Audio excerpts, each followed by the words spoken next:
Hello students, मैं दिलीप गुप्ता। जैसे आपको पता है कि राजस्थान में आज हमारा चैप्टर चलेगा जलवायु। तो आपको देखिए राजस्थान की जलवायु के बारे में काफी कुछ समझना है।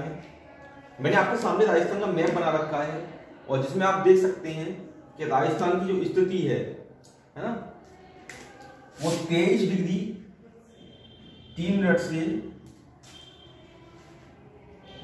23 डिग्री 3 मिनट से और आपका 30 डिग्री 12 मिनट उत्तरी अक्षांशों के बीच स्थिति है।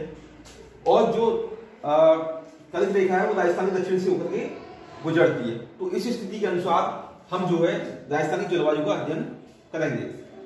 तो जैसा कि आप देख सकते हैं कि राजस्थान भारत का सबसे बड़ा जिला है ना, सॉरी भारत का सबसे बड़ा राज्य है, जिसमें आप देख सकते हैं लगभग 33 जिले हैं और यहाँ पर लगभग हर प्रकार की जलवायु इस राजस्थान में हमें देखने को मिलती है। मतलब हर तरह की विशेषताएं हमें राजस्थान की जलवायु में जो है देखने को मिलती है, क्योंकि इसका विस्तार जो है वो पूर्व से लेकर पश्चिम तक और उत्तर से लेकर दक्षिण तक काफी विशाल मात्रा में है। इसी वजह से और इसके बीचों बीच से होकर के उत्तर पूर्व दक्षिण पश्चिम में एक श्रेणी निकलती है जिसको हम कहते हैं अरावली श्रेणी, है ना। तो अरावली श्रेणी इसके बीचों बीच से होकर गुजरती है। तो इसी वजह से यह अरावली के पूर्व में दशाएं और अरावली के पश्चिम में दशाएं जो है अलग अलग हो जाती हैं, जिसकी वजह से राजस्थान की जलवायु को काफी बड़ा प्रभाव पड़ता है। तो वैसे आपको बता दूं मैं कि राजस्थान का जो 61% भाग है पश्चिम में है, जो अरावली के, जिसमें 12 जिले आते हैं, वो अक्सर सूखे का सामना करते हैं और यहाँ की जो जलवायु है वो शुष्क प्रकार की जलवायु पाई जाती है। पूर्वी भाग में या दक्षिणी भाग में उपाद्र और आर्द्र जलवायु की विशेषता यहाँ पर हमें पाई जाती है।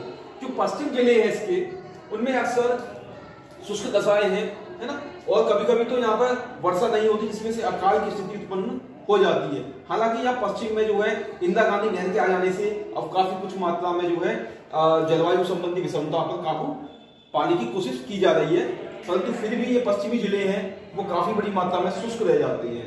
तो इसकी भौगोलिक स्थिति का, राजस्थान की का और दक्षिण से जो है कर्क रेखा का निकलना इसके दो बराबर भागों में बांटी करता है। तो देखिए जो कर्क रेखा के दक्षिण वाला भाग है वो तो उसका आर्द्र जलवायु वाला है, ऊपर वाला इसके जो ऊपर वाले जिले हैं ये उपाद्र हैं और फिर आर्द्र हैं, फिर उपाद्र हैं और पश्चिम की तरफ चलते जाएंगे हम तो जो है यहाँ पर जो है उष्ण जलवायु आ जाती है, यानी शुष्क जलवायु आने लगती है। और ऐसा ही इसमें हम देखते हैं यदि पूर्व से पश्चिम की तरफ जाएं तो देखिए पूर्वी भाग में जो है आर्द्र जलवायु है और पश्चिम की तरफ पहुंचते पहुंचते जो है शुष्क जलवायु में बदलती चली जाती है, तो है ना। तो राजस्थान की जलवायु को प्रभावित करने वाले कारकों को हम देखेंगे। तो सबसे पहले स्थिति, जैसा मैंने आपको बताया कि राजस्थान की स्थिति कैसी है, वो उसके मध्य दक्षिणी भाग से जो है कर्क रेखा निकलती है, जिसकी वजह से उत्तर का भाग जो है शीतोष्ण कटिबंध में पड़ता है, जबकि दक्षिणी भाग जो है उष्ण कटिबंध में पड़ता है। इस वजह से यहाँ पर जलवायु की विषमताएं पाई जाती है। दूसरी बात है समुद्र से दूरी। देखिए राजस्थान में कोई भी जो है समुद्र से काफी दूर है, इसलिए यहाँ पर क्या है महाद्वीपीयता आ जाती है, यानी जितना हम समुद्र से अंदर जाते चले जाएंगे उतना ही महाद्वीपीय जलवायु विशेषताएं उसमें शामिल होती जाती है। जैसे जैसे हम अंदर जाते जाते हैं तो क्या है महाद्वीपीय जलवायु के लक्षण यहाँ पर उत्पन्न होने लगते हैं, वो आंतरिक भाग में जाने पर जो शुष्कता बढ़ती चली जाती है। इसके बाद तीसरा देखिए धातु। आपको बता दूं मैं कि राजस्थान का कोई भी भाग जो है वो 370 मीटर से अधिक ऊंचा नहीं है और इसका जो ढाल है वो अरावली के पश्चिम में अगर हम देखें तो वो उत्तर से दक्षिणी की तरफ पाया जाता है, पश्चिम की तरफ पाया जाता है, जबकि जो अरावली के पूर्व में जो ढाल है वो पूर्व में और दक्षिण पूर्व की तरफ पाया जाता है। इसलिए आपने देखा होगा यहाँ पर इसी ढाल की वजह से यहाँ पर दो तरह का अपवाद तंत्र विकसित हुआ है। एक अरब सागर का वाला, एक अरब सागर की तरफ का आपका अपवाद तंत्र और दूसरा बंगाल की खाड़ी वाला अपवाद तंत्र। इसके बाद तीसरी है, चौथी देखिए अरावली पर्वत श्रेणियों की दिशा। यहाँ पर देखिए बड़ी मात्रा में अरावली पर्वत श्रेणियों ने भी क्या है इसकी जलवायु को काफी मात्रा में प्रभावित किया है।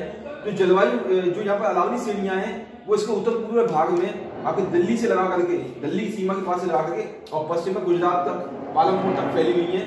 और लगभग इस श्रेणियों की जो दक्षिण में ऊंचाई है, दक्षिण पश्चिम में जो ऊंचाई है वो काफी अधिक है, जबकि उत्तर पूर्व में पर्वत अधिक ऊंची नहीं है, है ना। तो इसी वजह से क्या होता है कि दक्षिण में जो है अधिक ऊंचाई होने की वजह से यहाँ पर आर्द्र जलवायु पाई जाती है और उत्तर पूर्व में क्या है शुष्क जलवायु पाई जाती है। और इसी श्रेणी की वजह से इसके पूर्व में आपकी आर्द्र उपार्द्र जलवायु और पश्चिम में उष्ण जलवायु या शुष्क जलवायु की दशाएं पाई जाती है। इसके बाद देखिए धरातल की ऊंचाई एवं स्वभाव। देखिए धरातल की ऊंचाई का भी यहाँ पर प्रभाव पड़ता है। जो भाग यहाँ पर काफी ऊंचे हैं, जैसे आपके सिरोही जिले में या माउंट आबू क्षेत्र है, तो यहाँ पर क्या है, काफी ऊंचे हैं, यहाँ पर कभी भी तापमान अधिक नहीं हो पाते हैं। परंतु जो है इसके दक्षिण में जो भाला जहाँ से कर्क रेखा गुजरती है दक्षिण में बांसवाड़ा से, तो यहाँ से क्या है, यहाँ पर तापमान अधिक रहता है, परंतु आर्द्रता भी अधिक रहती है, क्योंकि यहाँ पर वर्षा अधिक होती है ना। तो ये इसके अलावा माउंट आबू वाले भाग हैं, ये वाले भागों में भी तापमान इतना ऊंचा नहीं हो पाता है। जबकि आप उत्तर की तरफ या उत्तर पश्चिम की तरफ चलते जाएं या पश्चिमी तरफ चलते जाएं तो तापमान में काफी बढ़त देखने को मिलती है, और दैनिक तापमान भी काफी यहाँ पर अधिक होता है। पूर्व में क्या होता है, उपात जलवायु और आर्द्र जलवायु है, पश्चिम में शुष्क जलवायु है, जिसकी वजह से यहाँ पर क्या है, तापमान में काफी भिन्नता देखने को मिलती है। इसके बाद देखिए राजस्थानी जलवायु की विशेषताएं।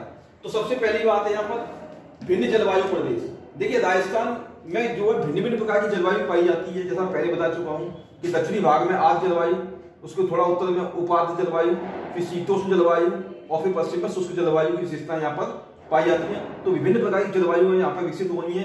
इसके अलावा यहाँ पर जो माउंट आबू वाला क्षेत्र है, यहाँ पर तो ठंड अधिक पड़ती है और यहाँ पर जो बर्फ भी जम जाती है, तो यहाँ पर शीत जलवायु दिशाएं भी पाई जाती है। इसके बाद देखिए दूसरी क्या है, सामयिक वर्षा। सामयिक वर्षा से तात्पर्य है यहाँ पर जो है वर्षा एक निश्चित समय में ही होती है। जो अधिकांश वर्षा है राजस्थान की वो मध्य जून से और सितंबर तक हो जाती है ना। अधिकांश वर्षा जो है वो मध्य जून से और सितंबर तक हो जाती है, और इसी महीनों में, इन 2-3 महीनों में ही, 3 महीनों में ही सारी अधिकांश वर्षा जो है यहाँ पर प्राप्त हो जाती है।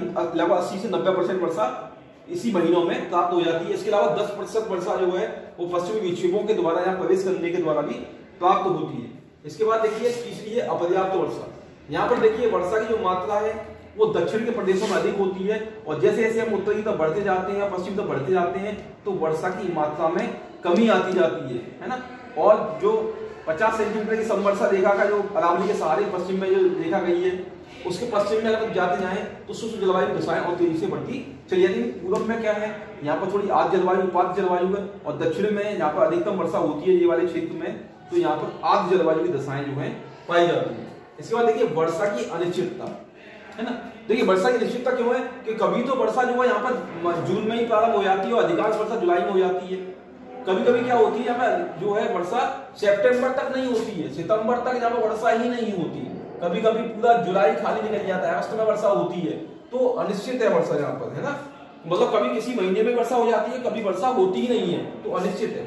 वर्षा की अनियमितता क्या है कि वर्षा कुछ भागों में तो अधिक होती है, कुछ भागों में कम होती है। दक्षिणी भागों में क्या है, वर्षा अधिक होती है, पूर्वी भागों में भी थोड़ी बढ़ती है, परंतु पश्चिम की तरफ चले लेते हैं हम तो यहाँ पर क्या है, वर्षा की मात्रा जो है वो कम होती चली जाती है। इसके बाद देखिए वर्षा की असमानता। तो इसे ही वर्षा की अनियमितता के बाद देखिए वर्षा की असमानता क्या है कि पूर्वी व दक्षिणी भागों में अधिक वर्षा, पश्चिमी भागों में कम वर्षा, तो वर्षा असामान्य है ना। इसी वजह से यहाँ पर क्या होता है, पश्चिमी भागों में अक्सर अकाल पड़ते रहते हैं। अक्सर अकालों की वजह से यहाँ पर जो पश्चिमी शुष्क भाग है ये प्रभावित होता रहता है, क्योंकि यहाँ पर बड़ी मात्रा फसलें भी प्रभावित होती है। इसके बाद देखिए खंडवृष्टि। खंडवृष्टि से यहाँ पर तात्पर्य है कि कभी कभी तो क्या होता है कि किसी निश्चित भाग में इतनी अधिक वर्षा हो जाती है कि उसमें वहां पर बाढ़ आ जाती है ना।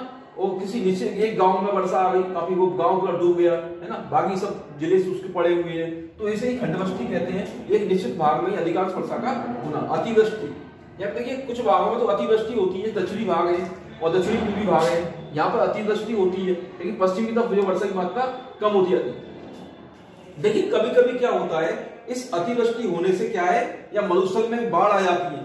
जैसे क्या है कि जैसे 2006 में आपकी जयपुर की बाढ़, है ना, और जोधपुर की बाढ़, है ना। यहाँ पर क्या होता है, एक ही कुछ ही समय में जो है अधिकांश मात्रा वर्षा हो जाती है, जिससे क्या है इन मरुस्थल में क्या है बाढ़ आ जाती है। इसके बाद देखिए अनावृष्टि। अनावृष्टि का मतलब है कभी कभी वृष्टि नहीं होती है, कभी कभी वृष्टि यहाँ पर नहीं होती, जिससे क्या है अकाल जैसी दशाएं उत्पन्न हो जाती है। इसके बाद देखिए क्या है तापमान में भिन्नता। देखिए तापमान में यहाँ पर जो है पूरे राजस्थान में भिन्नता मिलती है। इसके दक्षिणी पूर्वी भागों में जो है तापमान जो कम पाए जाते हैं, लेकिन जैसे जैसे पश्चिम की तरफ बढ़ते जाते हैं तो तापमान बढ़ता जाता है।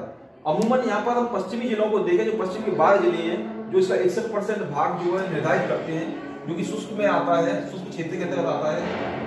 इस शुष्क क्षेत्र में जो 12 जिले हैं, यहाँ पर दिन का तापमान तो 45 से 50 डिग्री सेंटीग्रेड तक पहुंच जाता है। जैसे क्या है कि कभी कभी तो जो है ये पश्चिमी भाग है, यहाँ पर जो इनके जो तापमान है वो काफी बड़े से शुरू हुए, शुरू हुआ है, इनका तापमान 45 से 50 डिग्री सेंटीग्रेड तक पहुंच जाता है और रात्रि में यहाँ तापमान काफी घट जाता है। ऐसी जैसलमेर और बाड़मेर में ये जो पश्चिमी जिले हैं यहाँ पर क्या है, तापमान रात में काफी कम हो जाता है, दिन में काफी अधिक हो जाता है।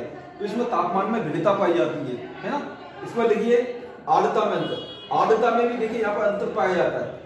यदि हम पूरे राजस्थान पर नक्शे पर गौर करें तो इसके पूर्वी और दक्षिणी भागों में आर्द्रता की मात्रा अधिक होती है, पर जैसे जैसे पश्चिम की तरफ बढ़ते जाते हैं तो आर्द्रता की मात्रा भी कम हो जाती है, आर्द्रता की मात्रा में भी कमी आती जाती है। ऐसा इसलिए है कि दक्षिणी और दक्षिणी पूर्वी भागों में वर्षा अधिक होने की वजह से यहाँ पर आर्द्रता अधिक पाई जाती है, परंतु जैसे जैसे हम पश्चिम की तरफ बढ़ते जाते हैं तो शुष्कता बढ़ती जाती है और आर्द्रता की मात्रा कम होती जाती है। कभी कभी तो यहाँ पर आर्द्रता की मात्रा इतनी कम हो जाती है कि एक ही रह जाती है, एक ही मतलब ओनली केवल 1 ही रह जाती है ना। और कभी कभी यहाँ पर आर्द्रता की मात्रा जो 60% हो जाती है। इसलिए यहाँ पर आर्द्रता की मात्रा कम होने की वजह से यहाँ पर जो पश्चिमी जिले जो है वर्षा की कमी से अक्सर जूझते देखे जा सकते हैं। इसके बाद देखिए हम बात करेंगे राजस्थान की जलवायु की।